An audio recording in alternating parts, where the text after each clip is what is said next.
3 महामंत्र। ॐ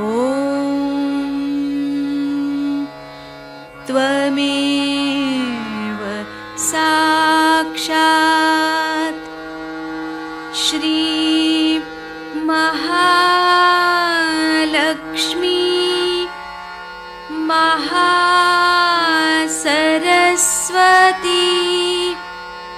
महाकाली त्रिगुणात्मिका कुण्डलिनी साक्षात् श्री आदिशक्ति माताजी श्री निर्मला देव्यै नमो नमः। ॐ त्वमेव साक्षात् श्री कल्की साक्षात् श्री आदिशक्ति माताजी श्री निर्मला देव्यै नमो नमः। ॐ त्वमेव साक्षात् श्री कल्की साक्षात् श्री सहस्रार स्वामिनी मोक्षप्रदायिनी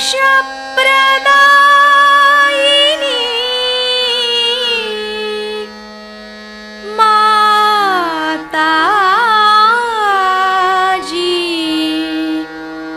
श्री निर्मला देव्यै नमो नमः। श्री गणेश मंत्र। ॐ त्वमेव साक्षात् श्री गणेश साक्षात् श्री आदिशक्ति माताजी श्री निर्मला देव्यै नमो नमः।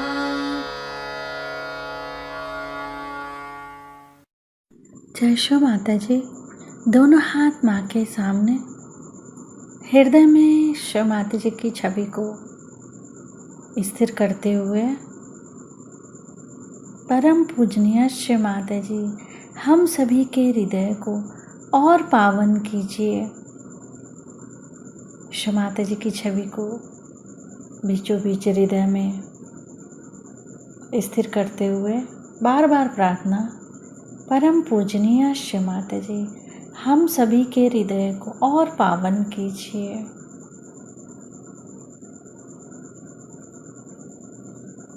माँ के श्री चरण कमल, श्री माता जी के श्री चरण कमलों को बीचों बीच हृदय में देखेंगे। परम पूजनीय श्री माता जी हम सभी के हृदय में श्री जगदम्बा स्वरूप में संपूर्ण शक्तियों के साथ अपने श्री चरण कमल लेकर आइए।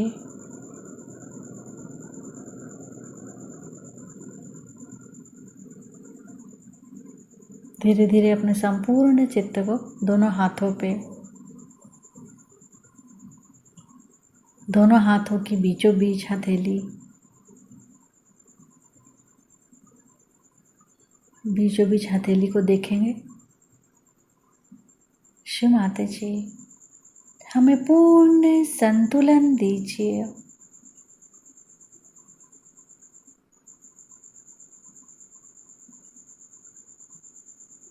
धीरे धीरे अपने संपूर्ण चित्त को अपने पिंगला नाड़ी पे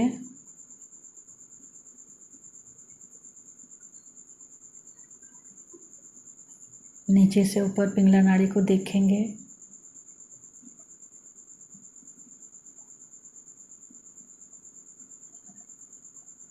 शिव माता जी, आप ही तो श्री महासरस्वती भी हैं। हमारे पिंगला नाड़ी में इनकी शक्ति को पूर्ण जागृत कीजिए।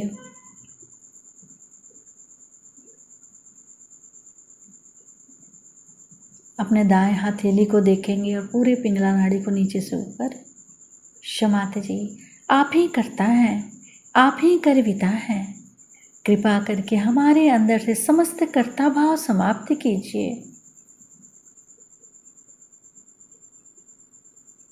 राइट स्वादिष्ठान पर चित्त रखेंगे।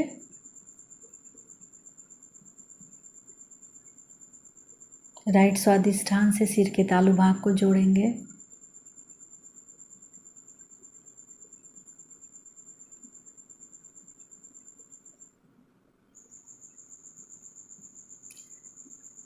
राइट नाभि को सिर के तालु भाग से जोड़ेंगे।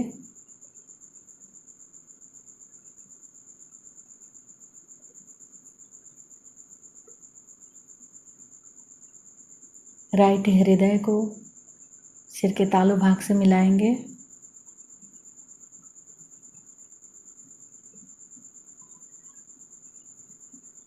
राइट विशुद्धि को सिर के तालु भाग से मिलाएंगे।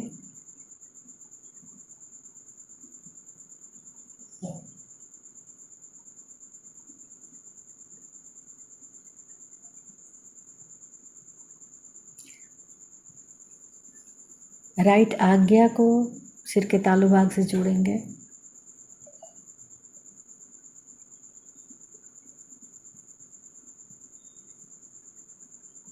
फिर से पूरी पिंगला नाड़ी को नीचे से ऊपर चित ले जाते हुए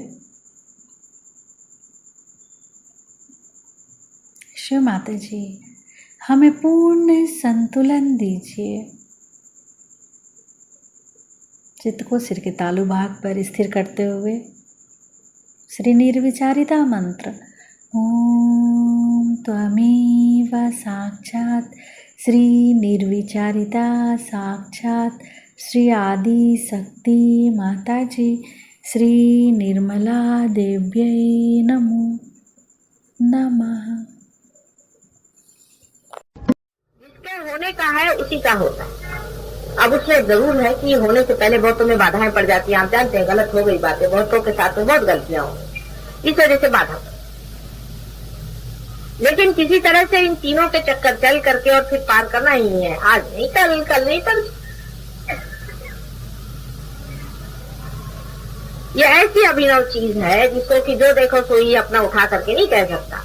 ये होना पड़ता है। कुंडलिनी आपके सामने चलती हुई दिखाई देनी चाहिए, उसका स्पंदन उठता हुआ दिखाई देता। अब देखिए कि जो प्रणव सिर्फ हृदय में सुनाई देता है वो आपको थ्रू आउट करेगा। आप अगर स्टेथोस्कोप लेकर के देखें उस आदमी को जब आप देखेंगे कि जिसकी कुंडलिनी ऊपर उठी है तो आपको पता चलेगा कि उसका अनहद अलग पॉइंट पे होगा। अब देखिए कि कितना महत्वपूर्ण कार्य है कि त्रिगुण में बटी हुई ये शक्ति एक शक्ति हो जाए कि जो गुणातीत है, जिसमें गुण नहीं। कितना महत्वपूर्ण ये कार्य है। आज तक ये कार्य कभी हुआ नहीं पहले और न हुआ। लेकिन हमारे पास जो लोग आते हैं वो सब आधे अधूरे लोग हैं। वो समझते नहीं कि इसका महत्व क्या है। वो तो सोचते हैं कि दूसरी भी संस्थाएं हैं और ये दूसरी संस्थाएं होंगी, लेकिन सब संस्था इसी में आनी पड़ेगी। नहीं आएंगी तो वो बेकार। सारी संस्थाएं जब तक त्रिगुण को गुणातीत नहीं करती हैं तब तक सब व्यर्थ है। और अगर वो उसमें रुकावट डालती है तो बिल्कुल ही बेकार। किसी भी संस्था के विरोध में हम नहीं हैं, लेकिन वो संस्था होना चाहिए, मैंने संस्थापित होनी चाहिए। माने ये कि जो इसी कार्य के लिए चल रहे हैं। और जब उसकी रुकावट आ जाती है उनके विचारों की, उनके एजुकेशन की, उनके तौर तरीकों की, उनके ढंगों की, जब मनुष्य के असेंट में रुकावट आती तो वो सारी ह्यूमैनिटी के विरोध में वो संस्था है, सारे समाज के विरोध में ये सब संस्था है। हमारे यहाँ भी ऐसे बहुत कम लोग हैं जो इसके महत्व को समझ पाए हैं। सालों से रगड़ रहे हैं, पार भी हैं, लेकिन इसके महत्व को नहीं समझ, वो भी इधर उधर चक्कर में घूम रहे हैं। बहुत से लोग ऐसे तो रुकते हैं, निकल जाते हैं, आते हैं, निकल जाते हैं, फिर आते हैं, निकल जाते हैं, फिर आते निकल जाते हैं। नाम भर के लिए भी बहुत से लोग यहाँ पर हैं, बिल्कुल नाम भर के। असलियत में इसको जो समझेगा और इसको जानेगा अपने अंदर, वही इस कार्य को उसका महत्व रखते हुए करेगा। लेकिन हमारे यहाँ ब्रेनलेस लोग भी बहुत है, उनको कितना भी समझाओ उनकी खोपड़ी में नहीं। वो सोचते हैं कि बड़े सहयोगी हो गए। सहयोगी का मतलब वो होता है जिसने अपने को गुणातीत में पा लिया। वही सहयोगी है जिसने अपने को गुणातीत में उठा लिया। बाकी सब व्यर्थ है। कोई कहता है कि मैं अमका हूं, मैं धमका हूं, सब व्यर्थ है। तुम कुछ भी नहीं हो, तुम गुणातीत में आए हो या नहीं। जैसे ही ये एक टेस्ट आप अपने ऊपर लगाना शुरू करेंगे, आपका जितना मिथ्या है सब गिरता जाएगा और आप गुणातीत में खड़े रहेंगे। आय जो है खत्म हो जाएगा। आय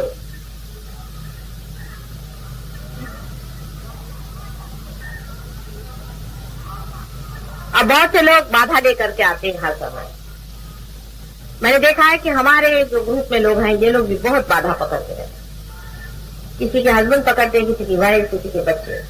आपको पता नहीं है कि एक एक बाधा निकालना कितनी मुश्किल की चीज है। जो लोग बाधा निकालते हैं वही जानते हैं कि कितना प्रॉब्लम हो जाता है। कल हमने किसी की बाधा निकाली तो यहाँ दामले थे, वो कहने माता जी ऐसा लगता है जैसे यहाँ से किसी ने बिल्कुल तड़ दिया है, यहाँ से जैसे कोई जला दिया।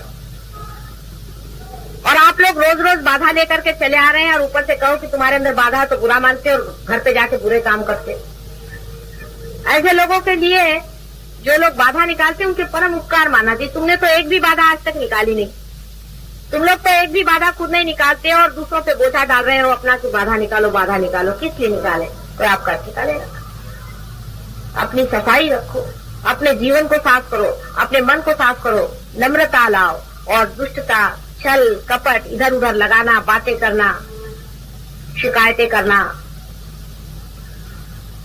लोगों को सन्मार्ग से हटाना, इतना महान पाप करना, इसके ऐसे लोगों के लिए सहयोग में क्या मार्ग है? यानी कितने निम्न स्तर के लोग हैं। आप सोच लीजिए कि कहाँ तो मैं गुणातीत की बात करें और कितने लोग निम्न स्तर के इसमें चिप हो गए। बहुत ही निम्न स्तर के लोग इसमें आ गए। इतने निम्न स्तर के हैं कि उनको कहीं भी कहीं परमात्मा के पास आने का अधिकार है। जो लोग बाधा निकालते हैं वही समझ सकते हैं कि यहाँ मैं हजारों बाधाओं को निकाल चुकी हूँ और फिर बार बार आप लोग बाधा पकड़ के यहाँ आते हैं और आपको थोड़ी सी तो बात में बुरा लग जाता है।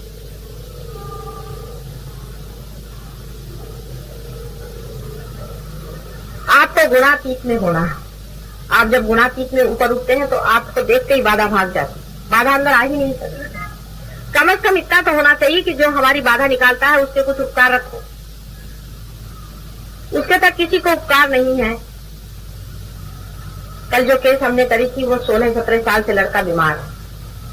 उसके पास हम गए, बिल्कुल बुरी हालत थी, वो थर-थर कांपने लगे हमारे साथ और उसको हमने कोई एक आधे घंटे में ठीक कर दिया। उसकी बाधा निकल गई, दिमाग उसका खुल। इससे बढ़ के और कोई इलाज इतना एक्सपेडाइट हो ही नहीं सकता क्योंकि आप गुणातीत होकर जाते। अब आप लोग जो बाहर से हो आए हैं, जिन्होंने इधर उसकी खाक खाई, जिन पे बहुत से स्पेल्स पड़े हुए हैं, बहुत से लोगों को तो साधुओं ने कर्ज करा, उनकी फैमिलीज डैम थे। जिनको डैम किया हुआ है, ऐसी बहुत सी फैमिलीज हमारे पास आती है। उनका इतना उद्धार किया, इतना उनके लिए किया, इतनी मेहनत है, लेकिन वो हमारी बुराई करते रहते हैं। अब भी वो हमारा नुकसान ही कर रहे हैं। वो ये नहीं समझ पाते कि गुणातीत में उतरने की कितनी महत्वपूर्ण काम को हम कर रहे हैं, उसमें उतरना है जिससे हमारा लाभ होगा। आप मेरे पास आते हैं तो मेरे ऊपर नहीं उपकार कर रहे हैं, आप अपना ही बचाव कर रहे हैं। इसको समझ लीजिए। आपकी अगर हम बाधा निकालते हैं तो आपको पता होना चाहिए कि आप भी कल ऐसे हो जाइए कि जो आप दूसरों की बाधा निकालें। इस दशा में आप आ जाइए कि आप दूसरों की बाधा निकाल। लेकिन ऐसे लोग यहाँ पर हैं जिन्होंने एक भी बाधा नहीं निकाली, लेकिन बातें बहुत करते। एक भी बाधा नहीं निकाल सकते, रोज अपनी बाधा लिए आते, किसी की बाधा नहीं निकाल सकते, हिम्मत ही नहीं है निकाले। ऐसे आधे अधूरे लोगों के साथ में कैसे काम है?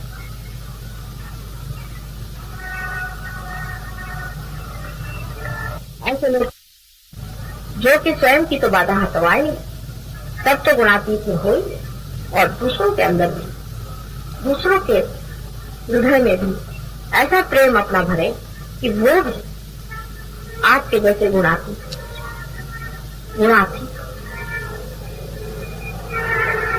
मन में यही विचार आ जाए कि मुझे गुणातीत नहीं पता, बस इतनी ही एक मन में विचार आ जाए, और मुझे कुछ नहीं चाहिए संसार की। आप देखिए लगन बहुत हो जाएगी और एकदम से कार्य बढ़ जाएगा।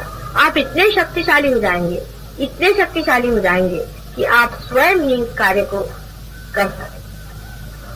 ऐसे लोग हैं हमारे यहाँ, ऐसे भी लोग, ये भी बड़ा। ऐसे तो मैं बहुत खुश हूँ, ऐसे तो किसी भी जन्म में ऐसा नहीं हुआ जैसा इस जन्म में हुआ। लेकिन इतने बेकार के लोग भी नहीं चिपक गए थे किसी जन्म। इस जन्म में कुछ तो इतने यूजलेस और बेकार लोग चिपके हुए हैं। कभी कभी ऐसा मन आता है कि किस तरह से उनको हटाएं, क्या करें।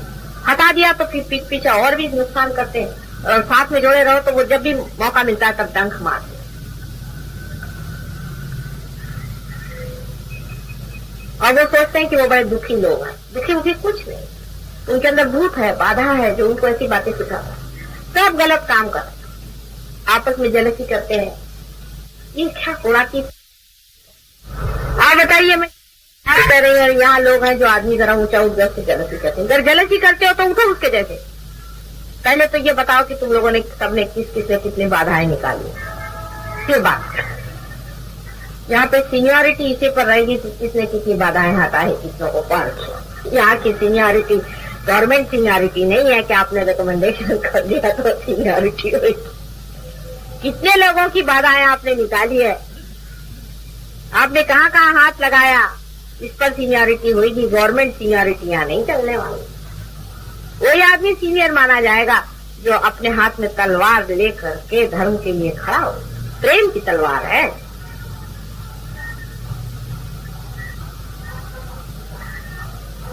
इसमें आप कुछ फॉल्स सर्टिफिकेट नहीं ले सकते, कोई गलत बात आप कह नहीं सकते। जब तक वाइब्रेशन नहीं आएंगे तब तक नहीं आएंगे। आप चाहे उसमें कितना भी कहो, आएंगे नहीं तो नहीं आएंगे। जब आएंगे तब आएंगे, तब आपको पता हो जाएगा, उसमें कोई शंका नहीं रह जाएगी कुछ कहने की बात।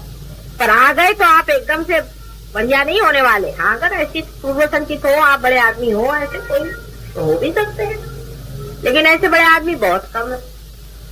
अधिकतर साधारण मीडियोकर लोग हैं। अधिक उम्र से इससे कुछ फर्क नहीं पड़ता, किसी भी उम्र में हो। 96 साल के साहब एक बार पार हुए थे हमारे यहाँ, वो रहे नहीं मेरे ख्याल से उसके 2-3 साल।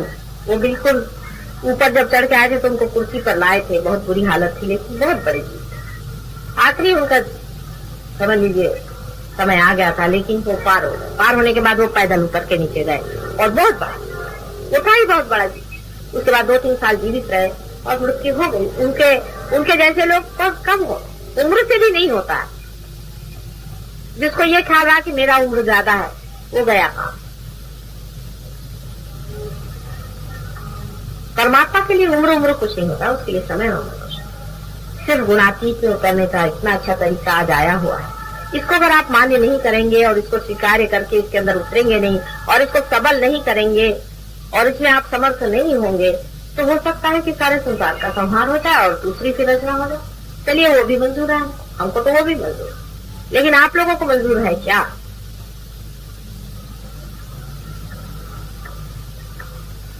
इसलिए समझा रही हूँ कि अपने अवेयरनेस में, अपनी चेतना में ही ये गुणातीत की स्थिति आपने पाई।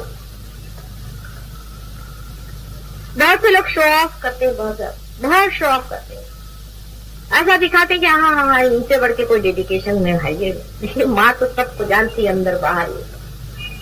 तुम्हारी कुंडलिनी ही तुमको खूब अच्छे से जानती है, वही तुमको बता सकती है कि तुम गुणातीत में हो या नहीं, तुम गुणातीत में उतरे हो या नहीं। ध्यान में होना माने गुणातीत में रहना, गुणों से एक परे, सर्वगुणों से परे जब आप हो गए तभी तीनों गुण आपके अंदर से बहना शुरू हो जाते हैं कि आप चेतनामय हो जाते हैं और आप प्रणवमय हो जाते हैं और आप उठ जाते हैं, असेंट कर जाते हैं, उत्थान हो जाता है, क्योंकि आप दूसरों का भी उत्थान करते हैं। जब तक आदमी ऊंचा नहीं गया नीचे वाले को कैसे खींचेगा? इसकी पहचान यह है कि आप ऊंचे चले गए क्योंकि आप दूसरे को भी अपने साथ ऊपर खींचे। ये शक्ति भी आपके अंदर आ जाती है कि आप किसी के और जैसे हाथ गलती से भी कर रहे तो उसकी कुंडलिनी जागरूक, आप बैठे बैठे देखिए किसी को ऐसे धीरे से कर दीजिए, देखिए उसकी कुंडलिनी जागरूक हो जाए। यूं करते ही कुंडलिनी जिसकी जागरूक हो, इतनी बड़ी कमाल की चीज है। बड़े बड़े साधु संतों और इनको बैरागियों को नहीं हुआ जो तुम लोगों को हुआ कि यूं करके ऐसे कर दो कुंडलिनी जागरूक। उंगलियों के इशारे पर जब कुंडलिनी घूमने लग गई तब भी अपना महत्व नहीं समझे तो क्या करें, तब भी वही रहे। मराठी में कहावत है कि आधी होती दासी, राज्य पद चाले किसी किसे ही रणे राही। पहले दासी थी, उसको रानी पद आ गया, लेकिन उसका घूमना फिरना जो था दासी जैसे वो नहीं गया। वैसा ही है, कोई राजा लोग हो तो राजा बन जाते हैं, कोई मुश्किल है, पर दासी लोगों को रानी बनाना मुश्किल काम हो जाता है। उनका दिमाग तो भी घूमते रहता है और वो अपने घूमने को ही बहुत बड़ी चीज समझते हैं कि वाह वाह वाह वाह क्या चार चांद लगा। प्रगति उनके अंदर से कुछ भी नहीं होती। किसी तरह से साफ हो गए, किसी तरह से फिर पकड़, फिर साफ हो गए, फिर पकड़, बिल्कुल कुछ प्रगति नहीं, बस यूं ही चलते रहते डावाडोल। किसी की बाधा वाधा कुछ नहीं निकाल सकते, लेकिन अपने को बहुत बड़ा आदमी समझे बैठे, बड़ी मुश्किल काम। आपका सर्टिफिकेट सिर्फ इस पर है कि आपने दूसरे की कितनी बाधा निकाली, बस ये समझ लीजिए। गुणातीत का सर्टिफिकेट इस पे है कि आपने कितनों को रियलाइजेशन दिया। अब एक दिन तो आप बगैर कुछ सोचे समझे ही सबको दे सकते हैं। आपने छोटे बच्चों को भी देखा कि यूं कर देते तो चली जानी कुंडलिनी पर कर कर कर कर, उसमें कोई विशेष नहीं। लेकिन कितने लोगों को रियलाइजेशन देगा, कितनों की आपने बाधाएं निकाली। आप क्या सबकी बाधाएं निकाल सकते हैं? हर प्रकार की बाधा को आप हाथ डाल करके निकाल सकते हैं, निकाल सकते हैं तो आप कमाल। बहुत से लोग यहाँ पर आए थे इतने बाधा से पीड़ित, कुछ तो पागल खाने से आए थे और वो ऊपर उड़ गए। और ये जानना चाहिए कि हमारे पूर्व जन्म के भी बहुत से हमारे ऊपर शाप है, हमारे कर्मों के बहुत शाप हैं। फिर इस जन्म में भी बहुतों को इन गंदे लोगों ने शापित किया है, खानदान के खानदान तबाह। इसलिए अपने को गुणातीत में समर्थ बना तो सारी की सारी अपने आसपास की बाधाएं भाग कर खड़ी हो जाएंगी, सब कुछ भाग जाएगा, सब कुछ शांत हो जाएगा और आप एक समर्थ राजा के जैसे राजा बने। कोई भी बाधा आपके ऊपर छूने नहीं वाली। आप एक बार बाधा को हाथ लगाकर उसको भगाना तो देखिए, झाड़ू मारना सीखिए, फिर कभी कोई बाधा आपके आसपास में नहीं टिकने वाली। अभी देखिए इनका एक किस्सा सुनाइए, अभी 2-3 रोज हुए आए हैं, सुनोगे 4-5 रोज इन्फॉर्मेशन। इनकी वाइफ पे बहुत बड़ी बाधा उदाहरण की और इन पर ये पार हो गए, लेकिन इनको बीबी की अपनी बाधा पकड़ गई। मैंने इनको जूते का हिसाब बताया, मैं जब भी देखती हूँ जूते मार, और ये अब इतने साफ हो गए हैं, इनको मालूम है कि जूते से बाधा मारती है, तो बीवी का नाम लिख के अपना नाम लिख करके रोज बाधा मारते रहते हैं, बाधा निकालते रहते। साफ हो गए, अभी देखिए साफ साफ बैठे हुए हैं, वाइब्रेशन आ रहे हैं, कोई प्रॉब्लम नहीं, कोई आफत नहीं, कोई चीज। जैसे ही हिम्मत कर लीजिए वैसे ही पहले तो बाधा भाग जाएगी। सिर्फ हमारे कुंकू के नाम से डरपोक लोग भागते हैं, इनमें कोई शक्ति है? आप किस चीज के लिए डर है? आप सिर्फ कह दीजिए कि इसको भी भगाता हूँ तो बात खड़ी होगी, पहले ही पत्थर काटना शुरू करो। ऐसी कोई घबराने की चीज नहीं है बाधा, लेकिन आपकी शक्ति पे बहुत निर्भर होगा।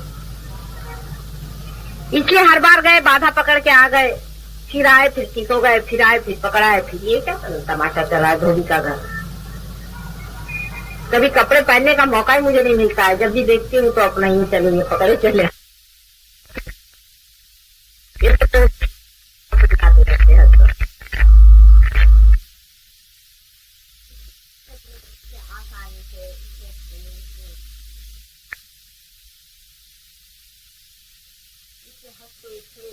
आप लोग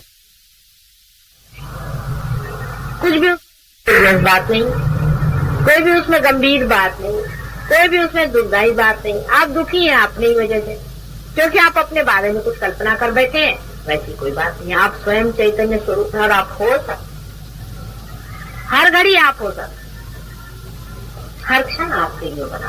अगर नहीं होता तो क्यों होते आप? आप छू गए, हो गए।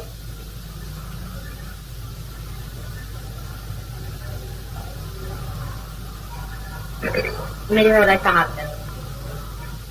अगर किसी को कोई प्रश्न हो तो पूछ लिया, तो किसी को प्रश्न हो तो कल से मैं नहीं आऊंगी यहाँ पर, हालांकि ध्यान होगा, जिसको आसक्त से बनेगा आइए, आपस में बातचीत करें, आपस में पूछें, आपस में सीखें और आपस में जान लें। यहाँ बहुत जानकार लोग आते हैं, सब लोग आपस में मिल करके इसे सीख लें और इसके मास्टर बने। जितने लोग आएंगे उतना ही उनको फायदा हो। अच्छा ये बताइए, आपको कोई प्रश्न हो तो पूछिए। आपने बोला कि दूसरा बाधा डाल सकता है, हम तो ऐसे ही सुने हैं और पढ़े हैं या लिखे कि भाई अपना ही कर्म बाधा देता है, कोई दूसरा किसी को वो दोनों चीज साथ चलती। जैसे देखो, ऐसा है कि तुम अगर आंचल संभाल के चलो तो तुम्हें कीचड़ नहीं लग सकता, लेकिन तुम अगर आंचल फैल के चला तो कीचड़ लग जाए। दोनों ही चीज। हम ही अपना कपड़ा गंदा करते हैं, पर गंदगी भी तो कपड़ा गंदा करती है। दोनों चीज म्यूचुअल चीज। जैसे समझ लो कि अब तुम्हारे अंदर तुम कहीं खड़े हो, अब कोई हमारे विरोध में बात करे, समझ लीजिए सहयोग के विरोध से बात करे, तुमने उसके साथ हाथ जोड़ लिए, हाँ भाई ठीक है क्या कह रहे हो गया, तुम पकड़ गंदगी, तुमको पकड़ तो दूसरे ने भी डाल दी। अगर तुम पूर्णतया समर्थ हो तो कुछ नहीं पढ़ सकता। संस्कृत में एक श्लोक है, या नवे भाजने लग्न संस्कारा, यानी यह है कि बर्तन जो है उसको, मिट्टी का बर्तन है, उसको जब तक पूरी तरह से भूंज नहीं दिया जाता तब तक उसमें संस्कार लगते जाते हैं, और जैसे वो भूंज के पूरा तैयार हो जाता है फिर उससे कोई संस्कार नहीं। ऐसी चीज है कि अभी अभी तुम रियलाइज हुए हो, अभी अभी छोटे से बच्चे हो, अभी तुम पे कोई भी असर पड़ सकता, लेकिन जब तुम बिल्कुल स्थिर हो जाओगे तो कुछ नहीं बाधा आएगी। फिर तुमको लगेगा कि इस घड़े पे कुछ दो डालेंगे, ये घड़ा, तुम अलग हो जाओगे। इस घड़े को सोचोगे, इस यंत्र को सोचोगे, ये यंत्र है, मेरी मोटर है, इसको सफाई करनी चाहिए, चलो ठीक है। फिर दूसरा इसको गंदा कर सकता है, आप नहीं कर सकते। दूसरे ने इस पे गंदगी डाल दी, आप धो देंगे, आप उसको साफ कर देंगे, आपका कोई इन्वॉल्वमेंट है। ऐसे हमने देखी, अभी मैंने आपसे अमरनाथ के बताया, उनका माता जी देखिए आज मेरा आज्ञा चक्र पकड़ा है और मैं विशुद्धि चक्र पकड़ा, हालांकि बड़े पहुंचे पुरुष है, लेकिन उनका माता जी आज पकड़ा है मेरा अवतार में और मनुष्य में। यही अंतर, एक बड़ा भारी अंतर होता है। जैसे कि आपका आज्ञा चक्र अगर पकड़ा तो आपको वो दुख देगा, आपके लिए नुकसान करेगा, आपको परेशान, लेकिन अवतार का अगर आज्ञा चक्र पकड़ा तो उसकी डबल शक्ति पड़ेगी, ट्रिपल पड़ेगी, 4 टाइम्स। और उसका आज्ञा चक्र पकड़ा माने कि उसके आज्ञा चक्र में 1000 गुना ज्यादा सैन्य तैयार हो। उसको अगर बुखार आ जाए तो हजारों लोगों के बुखार उस बुखार से ठीक हो जाएंगे, उसके अंदर एंटीबॉडीज तैयार हो। ये फर्क, अभी तक कोई मनुष्य अवतार नहीं बना, इसीलिए कहते हैं कि बड़ों के पैर दबाने के लिए। अगर आपने बड़ों के पैर दबाए तो बड़ों के अंदर के जो दुख है वो हमारे अंदर सुख बन जाएगा। यही बात अवतार के अंदर है कि अवतार के शरीर में जहां पर भी कोई चीज ज्यादा हिलने लग जाती है वहीं वहां ज्यादा शक्तियां निर्मित होती, एंटीबॉडीज तैयार हो जाती है और वो जाकर के खत्म करती। जैसे ये है कि मुंबई शहर में समझ लीजिए बहुत ज्यादा जुकाम हो रहा है, तो कोई अगर अवतार हो तो उसको भी जुकाम हो जाए, और उसके जुकाम के कारण सबका जुकाम एंटीबॉडीज तैयार हो जाती। जैसे आप जानते हैं ना, वो वायरल इंजेक्शन देते हैं, अपने इनोकुलेशन वगैरह देते हैं, वैक्सीनेशन, वही से। यही अंतर है एक अवतार व्यक्ति में और एक साधारण व्यक्ति। ऐसे अनेक अवतार हुए लेकिन पता ही नहीं चला लोगों को कौन हुए, फिर बाद में तो पता चली, किसी न किसी कारण हर एक ने खोज ही लिया कि कौन कैसे अवतार था।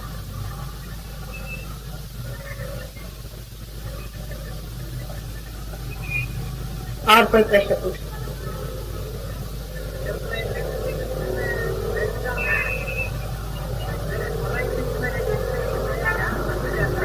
कहाँ जाता? कोलाइटिस में।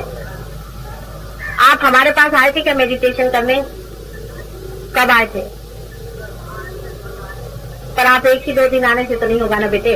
आपको अगर कोलाइटिस है तो आप ऐसा करिए कि एक हाथ कोलाइटिस जहां पर है वहां पे रखें और एक हाथ हमारी ओर। पहले अपना कोलाइटिस ठीक कर लो, उसके बाद में पार हो जाओ। वो कुंडलिनी खुद ही नहीं उठने वाली, वो तो तुम्हारी माँ है ना, मुझे सताती है कि पहले इसको ठीक करो तभी मैं उठूंगी। इसीलिए तो मैं तुम लोग को ठीक कर रही हूँ, नहीं तो मैं कोई डॉक्टर थोड़ी ना हूँ। लेफ्ट हैंड रखिए। पर ऐसे भी मैंने बहुत से लोग देखे हैं जो कि बिल्कुल मरणासन्न थे, डेथ पे थे, और मैं वहां गई और उन्होंने कुछ अपने बीमारी के बारे में नहीं सोचा, पार हो गए, उनकी बीमारी भी ठीक हो गई और वो भी ठीक हो गए और बाहर घूम रहे थे। ऐसे भी लोग मैंने देखे। ये तो अपने अपने चित्त की बात। अगर आपके लिए शरीर महत्वपूर्ण हो तो फिर घोटाला हो जाता है। जो ऐसा सोचे कि है ये चाहे नहीं हो, मुझे क्या करने का, शरीर मेरा ठीक हो चाहे नहीं हो, मुझे तो पार होने का है, उसका वो तो ठीक होना ही हुआ ऑटोमेटिकली, लेकिन वो पार भी हो जाता है।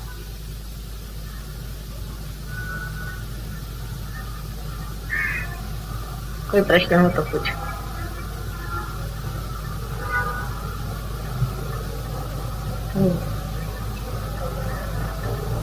अधिकतर जो पार हो गए उनको प्रश्न भी कम रहेंगे, जो जरा पार नहीं हुए उनके अंदर प्रश्न ज्यादा रहेंगे, क्योंकि निर्विचारिता आने के बाद नहीं आता है ना विचार। हाँ हाँ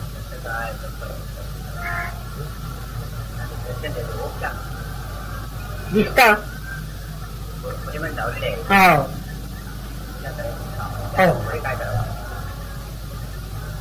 नहीं, मतलब घर में अगर आपके यहाँ देवी देवताओं के फोटो हैं, अच्छी बात है, उसमें कोई हर्ष नहीं। लेकिन देवी देवताओं के भी फोटो जो मनुष्य ने बनाई है वो परमात्मा में लीन होकर बनाई हुई है, इसलिए वो बहुत अधिकतर फोटोग्राफ जो होती हैं वो एग्जैक्टली बनना चाहिए कि जैसे है ही, जैसे उनका स्वरूप अपने अंदर है वैसे ही बनना चाहिए। लेकिन वैसा नहीं होता है। अधिकतर मैं देखती हूँ कि वैसे चित्र बहुत ही कम होते अधिकतर, और उसका कारण यह है कि जहाँ से आप खरीदते हैं, उस दिन मैं खरीदने गई थी एक चित्र, मैंने कहा कि वो ले आएंगे, उस चित्र का कुछ उपयोग था, तो वहां देखा कि जहाँ चित्र बिक रहा था वो आदमी खुद ही बाधा में था, और वो भगवान के फोटो के साथ राक्षसों के भी फोटो बेच रहा था।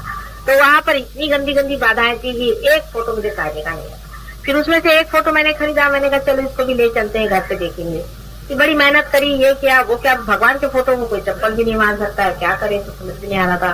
तो मैंने कहा कि छोड़ो इसको, विसर्जन करो, किसी अपने रियलाइज आदमी से, कोई आर्टिस्ट से अपन फोटो बनाएंगे तब ठीक होएगा, वैसे तो बनेगा। ऐसा होता है। इसलिए अब आपका फोटो में वाइब्रेशन कैसे है वो पहले देख लो।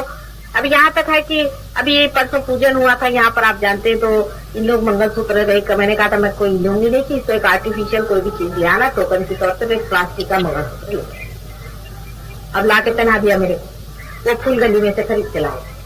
अब उसमें इतने गंदे वाइब्रेशन थे कि मेरी यहाँ पर बहुत सारी एंटीबॉडीज तैयार हो गई। ये जो नाभिक थी अपना विशुद्धि चक्र, इधर में एकदम से एंटीबॉडीज तैयार हो गई। तो मैंने कहा कहाँ से पता नहीं क्यों यहाँ पर इतने जोर से श्री कृष्ण एकदम से अपना जोर बांध गए, क्या हो गया, कौन ऐसे शत्रु आ गए इधर में, किसको मारने निकले हैं, फिर कुछ समझ में नहीं आ रहा। उसके बाद 2-3 दिन मैंने पड़ताला, मैंने कहा देखें क्या चीज है क्या नहीं है। आखिर मैंने सोचा कोई बाहर कोई बात हो रही है कि क्या बात। उसके बाद मैंने वो मंगलसूत्र को देखा, मैंने कहा इसी में तो गंदे वाइब्रेशन है। फिर उसको निकाला, फिर इनसे कहा वो इन लोग के सबके हाथ जलने लगे। पहले माता जी आपने कैसे यहाँ बर्दाश्त किया पता नहीं। हमने कहा हमारा क्या बर्दाश्त करा, वो तो मारे डाल रहा हूँ उन लोग को, और उसमें सब कृष्ण के दुश्मन सब होंगे, मेरे गर्दन में आके फंस गए, तो वो अपना खुद ही मारे डाल रहा था, मेरे कुछ करने कहा ही नहीं। तो वाइब्रेशंस तो खराब होते ही हैं, तो बहुत लोगों के होते हैं। अब यहाँ जो सहयोगी लोग आते हैं, आप क्या सोचते हैं सबके बड़े अच्छे वाइब्रेशन होते हैं, आके बैठ के यहाँ औरतों को भी कुछ कुछ देखते हैं लोग, बुड्ढे बुड्ढों को मन देखा, ऐसे भी गंदे यहाँ होते हैं, गंदे उनके भी वाइब्रेशन खराब होते हैं। तो सहयोगी हो जाने से, माता जी के पास आने से सबको बड़े महापवित्र नहीं हो जाते, अंदर से पवित्रता नहीं।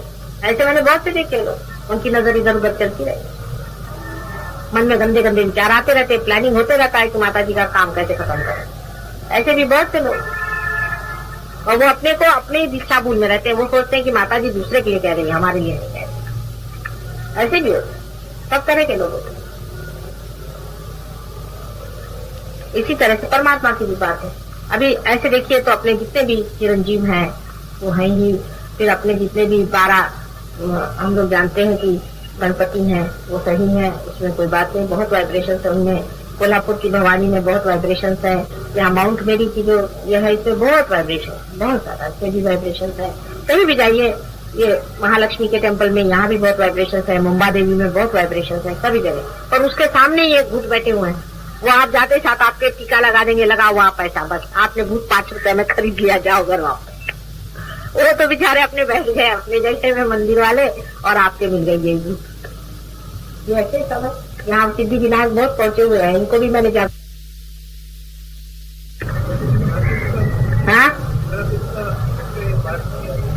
ऐकले नहीं वाला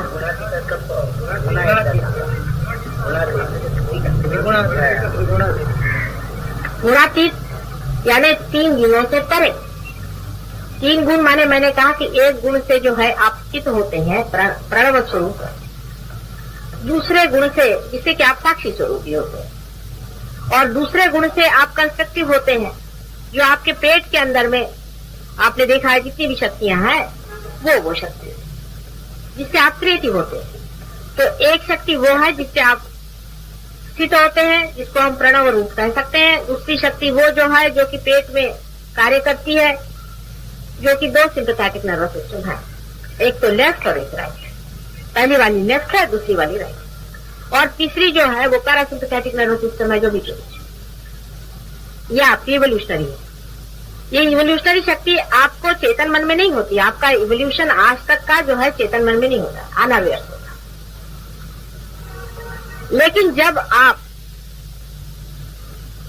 सहज योग से पार हो जाते हैं, माने आपकी कुंडलिनी जो आपके अंदर शक्ति बैठी हुई है वही इवोल्यूशनरी शक्ति है, वो यूज नहीं होती है, वो रेसिडुअल होती है, वो रुकी रहती है, वो कभी इस्तेमाल नहीं कर सकते। वही उठती है और आपको ऊपर में वहां धकेल देती है आज्ञा चक्र को तोड़ते, जहां पर आप गुणातीत हो जाते हैं, जहां तीनों चक्र एक जगह मिल जाते हैं, तीनों शक्तियां एक जगह मिल जाती हैं, आप इंटीग्रेटेड हो जाते हैं। इसीलिए आपके अंदर से हाथ के वाइब्रेशन बहते हैं प्रणव रूप। पहली आप प्रणव रूप, दूसरे क्रिएटिव पावर आपके अंदर आ जाती है, जिसके कारण आपकी जितनी फिजिकल शक्तियां वो ठीक हो जाती है, आपकी तंदुरुस्ती ठीक हो जाती है। क्रिएटिव पावर आपके अंदर फोन होने लगती है कि आपकी सारी जितनी भी शक्तियां वो ठीक हो जाती हैं, आप क्रिएटिव हो जाते हैं, आप दूसरों की कुंडलिनियां भी देखने लग जाते हैं। और तीसरी शक्ति जो आपके अंदर आ जाती है वो है आप खुद इवॉल्व हो जाते हैं, आप खुद असेंट कर जाते हैं, आप ऊंचे उठ जाते हैं। उसकी पहचान ये है कि आप दूसरे को हाथ पकड़ के उठाते हैं। ये तीनों शक्तियां एक हो जाती हैं गुणातीत। इसलिए निर्विचारिता में जब आप पहुंच गए तो आप गुणातीत में गुणों से परे चले गए, आपकी तीनों ही शक्तियां इंटीग्रेट होकर के आपके अंदर से बहने लगे। त्यातला विशेष एखादा काही पॉइंट नसेल समजला तर तो विचारा, पर्टिक्युलर पॉइंट नाही समजला तो विचारा, कारण असं जनरल सांगायचं तर पुष्कळ आहे, ते मी ह्याच्यात टेपमध्ये केलेलं आहे, ते ऐकून घ्या तुम्ही। इसमें टेप जो कि बहुत इंपॉर्टेंट है, आज तक मैंने बात पहले नहीं बताई कि रियलाइजेशन में क्या चीज होती है कि तीनों शक्तियां कैसे गुणातीत हो, इसलिए उसको आप सुन लीजिए। हाँ अर्थात वो 4th डायमेंशन है। 3 डायमेंशन में आप सत्वगुण में भी रहते हैं और रजोगुण में रहते हैं, तमोगुण में रहते हैं। तमोगुण से आप स्थित रहते हैं, रजोगुण से आप एक्टिवेट करते हैं, और सत्वगुण से आप इवॉल्व होते हैं। ह्यूमन स्टेज तक आप इवॉल्व हो गए, या धर्म की भावना आपके अंदर आती है। रजोगुण से आप ये सोचते हैं कि इससे परे कोई चीज है, एब्स्ट्रैक्ट की बात आप करते हैं, इस संसार से परे कोई चीज है, उसके दृष्टि जाती है आदमी की। ये सत्वगुण से जाती है। जानवर कभी नहीं सोचता है धर्म की बात। 4th डायमेंशन आदमी में कब छूता है, जब वो गुणातीत में होता है। ये 4th डायमेंशन, मैंने 3 डायमेंशन तो पहले मैंने आपसे बता दिए 3 गुणों के, और 4th डायमेंशन तब है जब आदमी सारे ही इन तीनों से परे निर्विचार में उठ जाता है, यूनिवर्सल अनकॉन्शियस में होता है। यूनिवर्सल अनकॉन्शियस जिसे कि साइकोलॉजिस्ट इट कहते हैं, आईडी इट। साइकोलॉजिस्ट को सब कुछ नहीं मालूम बेचारों का, अभी छोटे छोटे थोड़ा बहुत जानते ही, इधर उधर का पकड़ा हुआ है वो बताते रहते हैं। सम्यक पूरा वो कैसे जानेंगे, वो कोई माँ के रूप में थोड़ी ना, वो भी खोज रहे हैं, बच्चे हैं, एक थोड़ा थोड़ा जान। अब जो लोग एक रास्ते से आना शुरू कर जाते हैं वो मार्ग को काट डालते हैं। उसके लिए आपके लिए बना के रखी है कुंडलिनी, आपके अंदर बैठी हुई है, चुपचाप उसको आप इस्तेमाल कभी भी नहीं कर सकते, वो कभी भी उठ नहीं सकती। जब आपका इवोल्यूशन होगा, असेंट होगा, तभी वो उठती है और आपको गुणातीत में थे होने का है, उसी का होता है। अब उसमें जरूर है कि होने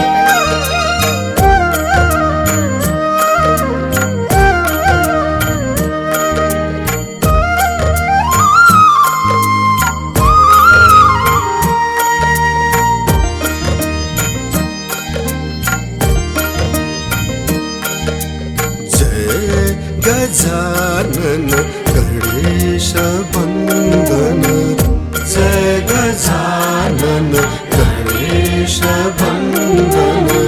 शिव गौरी का तू ही नंदन, शिव गौरी का तू ही नंदन। जय गजानन गणेश वंदन, जय गजानन गणेश वंदन।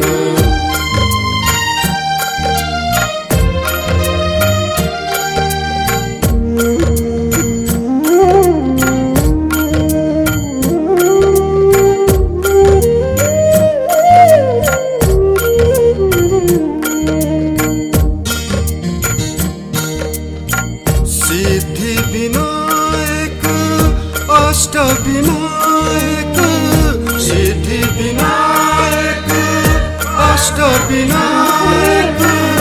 गणाधीश तू ही गणनायक, गणाधीश तू ही गणनायक। शिवा उमा का तू ही नंदन, शिवा उमा का तू ही नंदन।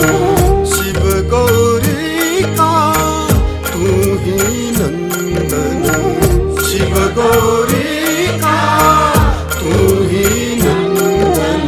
जय गजानन गणेश वंदन, जय गजानन गणेश वंदन।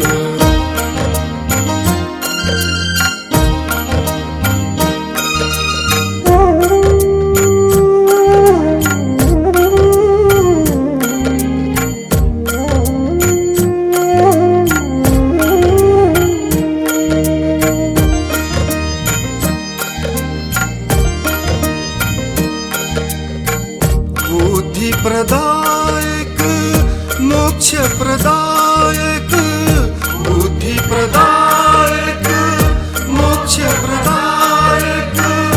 वाणी प्रदाय ज्ञान रूपाय, वाणी प्रदाय ज्ञान रूपाय।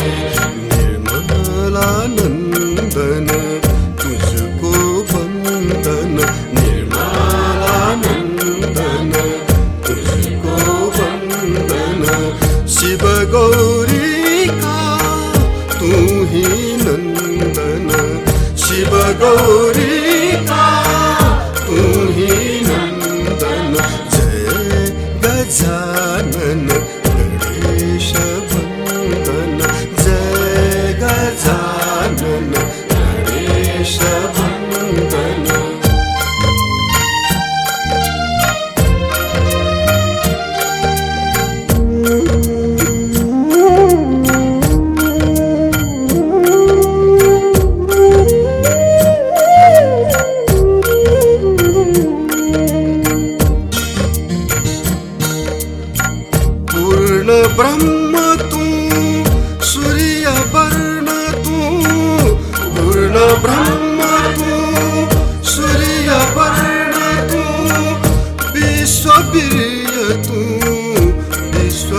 गौरी का तू ही नंदन, शिव गौरी का तू ही नंदन।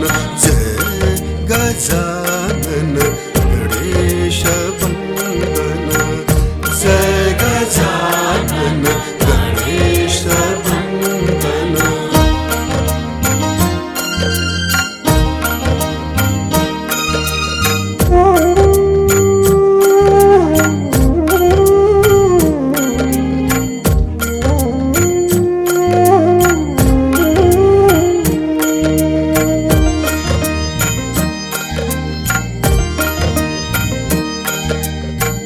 तेरो ध्यान मंगलकारी, तेरो ध्यान मंगलकारी। जो भी धावे वो हितकारी, जो भी धावे वो हितकारी। सर्वमंगलम मंगलकारी,